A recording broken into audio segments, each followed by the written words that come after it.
Jenna Cox had no idea that when she ended her relationship with Isaac Christenbury, she was signing her own death sentence. She had no idea that the man she once trusted was about to destroy everything she loved. One day after she ended her relationship, Isaac Christenbury walked into her family's home with a gun, and by the time he walked out, 3 lives had been stolen. A mother, a father, a daughter, gone in an instant. And in the middle of it all, a 10-year-old boy. A child who should have been sleeping peacefully in his bed, dreaming about school, about his favorite cartoons. Instead, he was running for his life. His tiny hands covered in blood that wasn't his own. His ears ringing with the last sounds of his family's voices. And the man who did it? He wasn't a stranger. He wasn't some shadowy figure lurking in the dark. He was someone who had been welcomed into their home. Someone who once said, "I love you." But Isaac's love wasn't love at all. It was control. And when Jenna broke free, he made sure she never got the chance to breathe without him. This isn't just a crime story. This is a warning. A warning about what happens when obsession turns deadly. About the dangers we ignore. About the monsters we invite into our homes, thinking they would never hurt us. Jenna thought she was walking away from a bad relationship. She had no idea she was walking straight into the arms of death. And what happened inside that house is something this town will never forget. Love isn't supposed to feel like a trap. When Jenna Cox met Isaac Christenbury, she thought she had found something real. He was sweet, attentive, always there when she needed him. He made her laugh, held her close, whispered promises about forever. And for a while she believed him. But love that starts with a whisper can end with a scream. And Jenna never saw it coming. At first, the little thing seemed harmless. "Why don't you call me as soon as you get home? I don't like when you wear that in public. You don't need to go out with your friends tonight, just stay with me." It didn't feel like control, not at first. It felt like love. Like care. Like protection. But real love doesn't feel like you're walking on eggshells. Real love doesn't make you afraid to answer your phone, afraid to speak your mind, afraid to say no. Her friends saw the change before she did. Jenna, once full of life, had started pulling away. She laughed less, spent less time with them. And when they asked if she was okay, she always gave the same answer. "He's just going through a lot. He's not like that all the time. He loves me." But love shouldn't leave bruises, on the skin or on the soul. One night, Jenna's best friend pulled her aside. "You don't seem happy anymore, Jenna. This isn't you." Jenna forced a smile, but deep down, something inside her cracked. That night, she looked at herself in the mirror. Really looked. The girl staring back at her wasn't the same girl from before. She looked tired. Worn down. Like she was fading. And suddenly she knew, if she didn't leave now, she might never get the chance. The next day, she sat across from Isaac, hands shaking, voice steady. "I can't do this anymore. I need to go." Silence. Isaac didn't yell.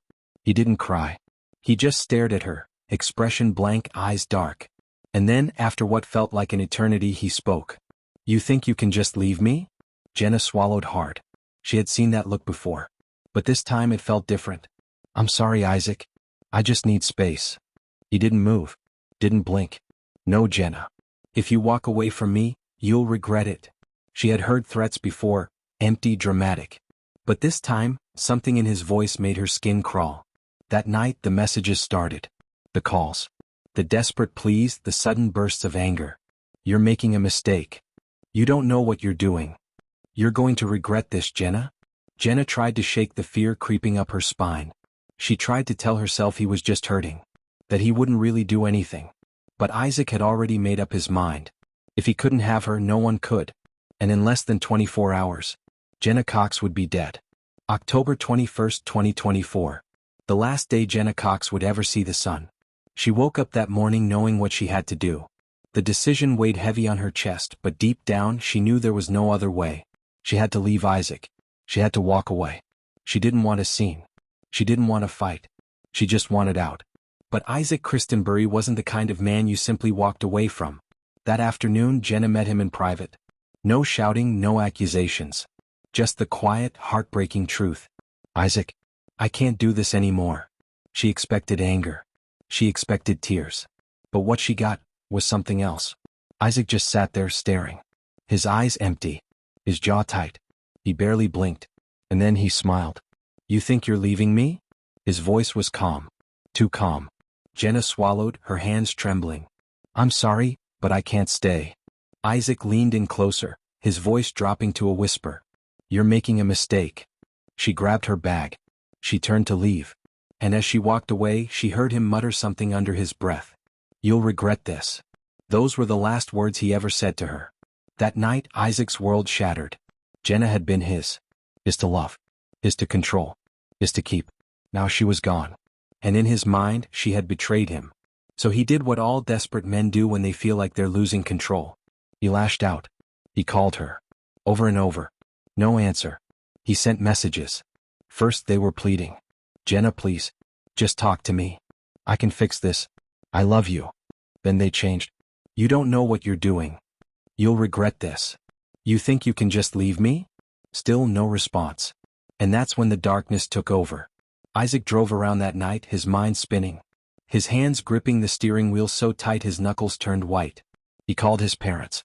His voice was frantic, shaky. "She left me. She's gone." His mother, worried, tried to calm him down. His father told him to come home, to breathe, to think. But Isaac wasn't listening. His mother later told police that she heard something in his voice that night. Something chilling. Something she couldn't quite place. For the first time she was afraid of her own son. So she did something she had never done before. She called the police. "My son is upset. He's not acting like himself. I just think someone should check on him." But nothing happened. Authorities didn't see a threat. Just another heartbroken man, another breakup gone bad. Nothing serious. Nothing dangerous. But Isaac wasn't heartbroken. He was furious. And that night he made a decision. If Jenna wouldn't come back to him, she wouldn't be with anyone else. Surveillance cameras later showed him buying something at a store that night. A box of bullets. At 2 a.m. his phone pinged near Jenna's house. By 3 a.m. he was back home. No one knows what he was thinking in those final hours. But one thing was clear. Isaac Christenbury wasn't planning on moving on. He was planning a massacre. At exactly 1:47 a.m., Isaac Christenbury sat alone in his car. He had been there for over an hour, parked just down the street from Jenna Cox's family home. The house stood still, its windows glowing faintly from the soft light inside. The home of a loving family. A family Isaac was about to destroy. His fingers drummed against the steering wheel. His phone lay on the passenger seat, screen cracked, Jenna's last message still open. "Please stop texting me, Isaac. It's over." That message would never leave his mind. He could see her inside. The faintest shadow moving past the curtains. She had gone on with her night, probably thinking about tomorrow, about her new life without him. And that thought drove Isaac mad. He stepped out of the car. "Slow. Come." He adjusted the gun in his waistband, the weight of it grounding him. The streets were empty, the world asleep. No one to stop him. By 2:05 a.m. he was at the front door. He knew the Cox family's habits. Knew Jenna's parents left the door unlocked sometimes, trusting their neighborhood. He reached for the handle. It turned easily in his grasp. A single push and he was inside. The house smelled like home. Fresh laundry. Faint traces of dinner. The kind of warmth Isaac had once been welcomed into. But he wasn't welcome anymore. He moved down the hallway, his footsteps light against the floor. He passed the family photos. Jenna as a little girl, smiling. Jenna on her graduation day. Jenna and her parents happy. It made his stomach turn. She was his. That life, his. And now she was throwing it away. He reached her bedroom door. He could hear her breathing. She was asleep. For a moment, just a moment, he hesitated. She looked peaceful. But then that text message flashed in his mind again. "It's over." "No, not yet." He pushed the door open. A faint creak. Jenna stirred. Then she opened her eyes and saw him. A gasp caught in her throat, her body jolting up. "Isaac." Her voice was barely a whisper. He didn't answer. He just reached for the gun. Jenna's breath hitched. Her body moved before her mind could catch up. She scrambled, reaching for her phone, for the nightstand, for anything. But Isaac was faster. The first shot rang out. It missed. She screamed. And the house woke up. Her mother's voice, panicked, calling her name. Her father's heavy footsteps down the hall. Isaac turned. Jenna's father stormed into the room, his eyes locking onto the gun in Isaac's hands. "Get away from my daughter." Isaac didn't flinch. He pulled the trigger. The bullet struck her father square in the chest. He staggered.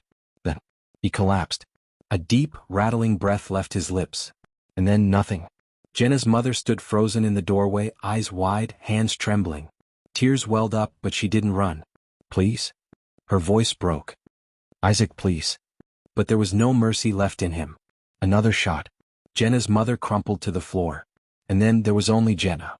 She was shaking, pressed against the headboard, silent tears falling. She had always been strong, but now she looked small, defeated. Isaac raised the gun, and for the first time that night he hesitated. Jenna's lips trembled. "Isaac." Her voice cracked. "Please, don't."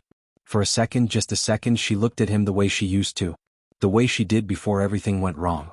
But Isaac wasn't the same man anymore. The final shot echoed through the house, and Jenna Cox was gone. Silence. Stillness. The family wiped out. But Isaac wasn't alone. Down the hallway behind a slightly open door, a single pair of eyes watched. A 10-year-old boy. Jenna's nephew. He had seen everything. The bodies. The blood. The man with the gun. And when Isaac turned, the boy knew. He was next. At 6:32 a.m., the first 911 call came in. A neighbor, voice shaking, barely able to get the words out. "I heard gunshots last night. I thought it was, I don't know. But their car's still in the driveway. No one's come out. Something's not right." Minutes later, sirens tore through the quiet streets. Flashing red and blue lights painted the walls of the Cox family home.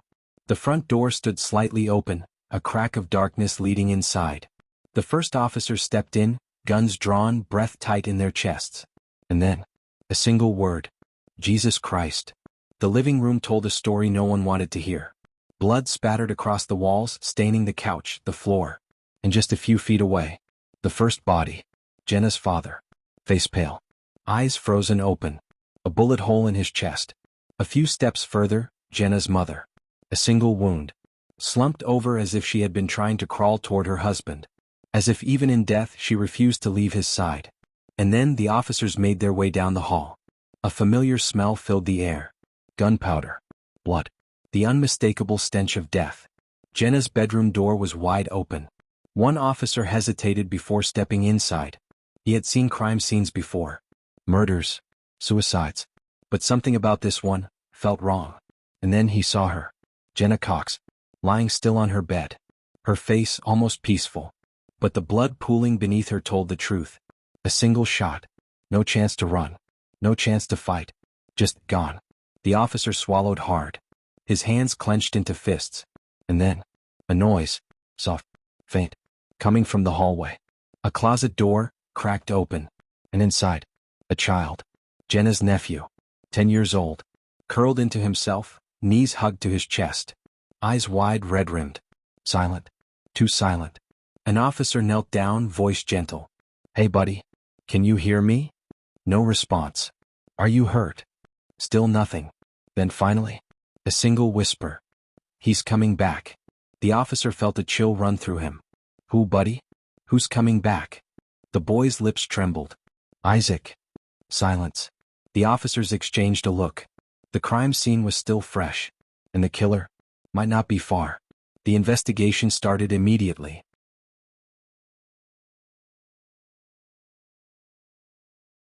The forensic team moved through the house, carefully collecting every piece of evidence. Bullet casings scattered across the floor. Jenna's shattered phone, screen still glowing with missed messages. And something chilling. Isaac's footprints tracked in blood, leading out the front door. Detectives pieced together the timeline. From the moment Isaac stepped inside, to the moment he walked away. It took him less than 5 minutes. 5 minutes. To take 3 lives. To destroy a family. To leave a child alone in the dark. A crime of passion? No, this was something else. Something colder. Something calculated. And as criminal psychologists analyzed the case, one thing became clear. Isaac Christenbury didn't just snap. He planned this. Every detail. Every shot. Every moment. And yet, he made one mistake. He left a witness. A child who saw everything. And now, the hunt for Isaac Christenbury had begun. For hours the town held its breath. Police swarmed the streets, their radios crackling with urgency. Officers scoured highways, backroads, gas stations, anywhere a killer might hide. The sun was rising now, washing the crime scene in an eerie, golden glow. But inside that house, nothing could touch the darkness left behind. 3 lives, gone. And the man responsible? Nowhere to be found. The escape that wasn't. Isaac Christenbury didn't run far. He didn't disappear into the woods, didn't change his appearance or cross state lines. Instead, he sat, parked on the side of a quiet road, just 10 miles from the home he had turned into a graveyard. His hands gripped the steering wheel, knuckles white. His phone lay beside him, buzzing with missed calls. His parents, his friends, the world waking up to the horror he had left behind. And then, he did something no one expected. He reached for the phone, dialed 3 numbers, and waited. A soft click. Then, 911, what's your emergency? Pause. And then in a voice eerily calm, it's done. The dispatcher hesitated. Sir, what do you mean? Another pause. A slow inhale. Then, I killed them. Within minutes, police were on him. Dashcam footage captured the moment officers pulled up behind his car, weapons drawn. A standoff? A chase? No. Isaac didn't resist. Didn't move. He simply stepped out of the car, hands raised. No struggle. No words. Just a quiet surrender. As officers cuffed him, one asked the question burning in everyone's mind. Why? Isaac turned, his expression unreadable. And then, a smirk. Because she was supposed to be mine. The officers went silent. A chill ran through them. This wasn't a moment of regret. It was a moment of satisfaction. And it was only the beginning. Inside the interrogation room. Hours later, Isaac sat in a small, gray room. Hands shackled. A cup of water untouched in front of him. Detectives watched him through the one-way mirror. No signs of fear. No panic. Just patience. Like he was waiting for something. And when they finally stepped inside, he spoke first. So, do you want to know how I did it? Confession, smooth, detailed, chilling. Step by step he walked them through the night. How he sat outside waiting.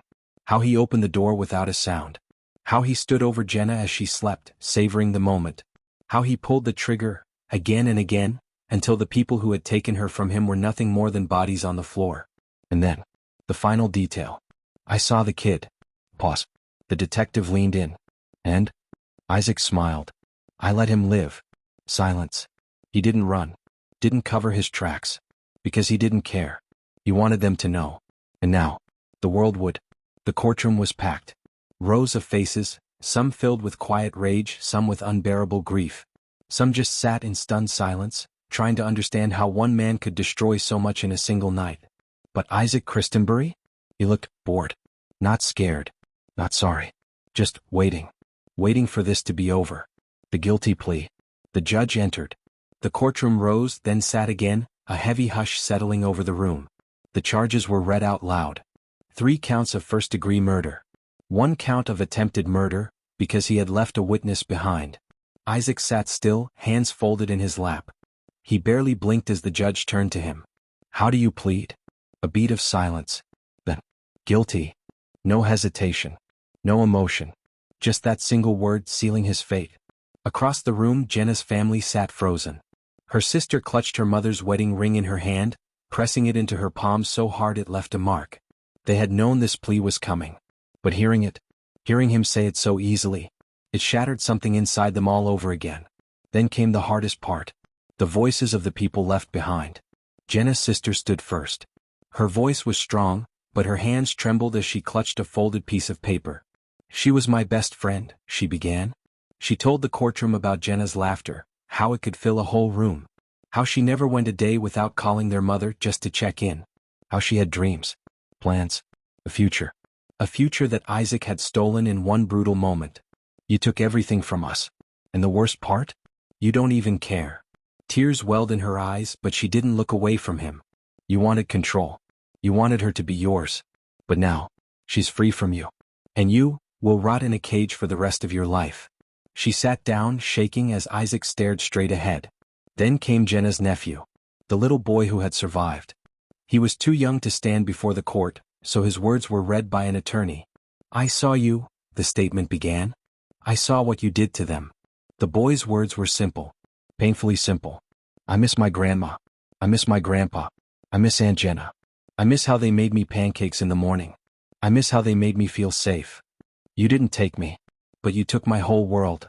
In the back row, a woman sobbed into her hands. The judge's gavel hit the desk, calling for order, but the weight of the words filled every corner of the room. And still, Isaac didn't flinch. Finally the judge spoke. His voice was steady, but there was something in his eyes, something human. I have presided over many cases. I have seen evil in many forms. But rarely have I seen a man so devoid of remorse, so utterly indifferent to the lives he has stolen. The judge leaned forward. You didn't just kill them. You terrorized them. You made a choice, a deliberate, calculated choice, to walk into that home and end 3 lives. Silence. Isaac blinked just once. And now you will face the consequences of that choice. The gavel struck once. Isaac Christenbury, I sentence you to 3 consecutive life sentences, without the possibility of parole. The words rang through the courtroom. Some people gasped. Some cried. And Isaac? He smiled. Just the faintest curl of his lips. As if this was what he had wanted all along. A place where he could exist, where he didn't have to pretend to be anything but what he was. A monster. And as the officers stepped forward, placing their hands on his arms, guiding him away, he turned just slightly. His eyes landed on Jenna's nephew. And for the first time, the little boy didn't look away. He stared right back. Unblinking. Unshaken. Because he had already survived the worst Isaac had to offer. And he wasn't afraid anymore. The trial was over. The sentences were handed down. Isaac Christenbury would never see the outside world again. But for the ones left behind. For the people who had to pick up the pieces of what he shattered. This wasn't over. Not even close. A little boy. Just 10 years old. He had witnessed something no child should ever have to see. He had seen the man he once knew, his aunt's boyfriend, walk into his home and turn it into a nightmare. He had heard the screams. The gunshots.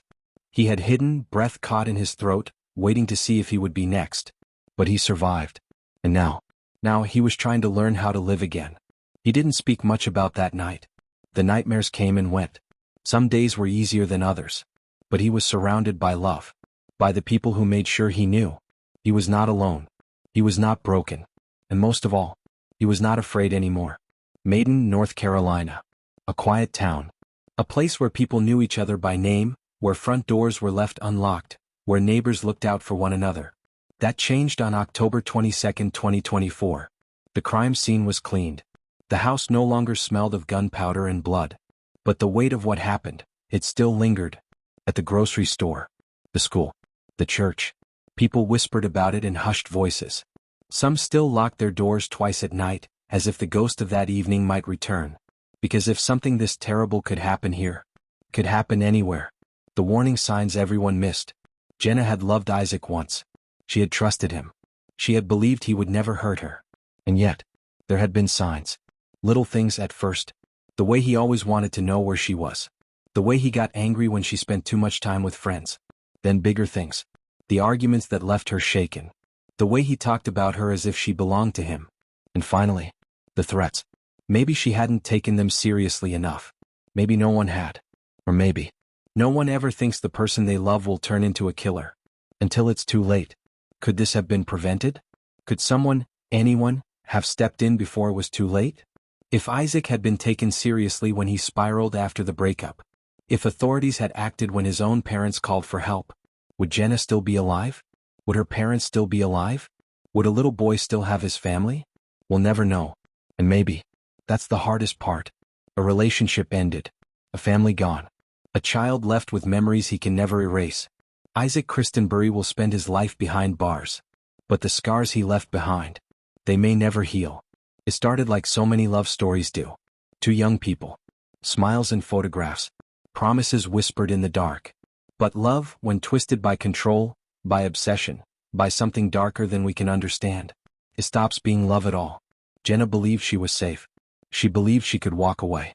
She believed ending the relationship meant she could start over. She was wrong. The silence that followed. 3 lives were taken that night. The sound of gunfire echoed through the house. And then silence. Not the peaceful kind. Not the kind that brings comfort. But the kind that lingers, thick, suffocating, never-ending. The kind of silence that only death can bring. The kind of silence that wakes a child up in the middle of the night, gasping for air, remembering the sound of his grandmother's final scream. This silence. It will never fade. Isaac Christenbury stood in a courtroom, dressed in orange, shackled at the wrists. The judge's voice was steady. The sentence was clear. Life. Not once. Not twice. But 3 times. 3 lives taken. 3 sentences to serve. And yet, does justice mean anything to the ones left behind? Does it bring back Jenna? Her mother? Her father? Or does it just remind everyone that none of this should have ever happened? People ask the same question over and over again. Could this have been stopped? If someone had listened? If someone had paid closer attention? If someone had believed that Isaac was dangerous before it was too late? Would they still be alive? The truth is cruel. We will never know. And maybe that's the most terrifying part of all. Somewhere, tonight, another woman is staring at her phone, reading a message that makes her skin crawl, hearing words from a man who once claimed to love her, words filled with anger, with bitterness, with a warning she doesn't want to believe. And she thinks to herself, he wouldn't do anything. He wouldn't hurt me, would he? Jenna Cox probably thought the same thing. And now, she will never have the chance to be wrong.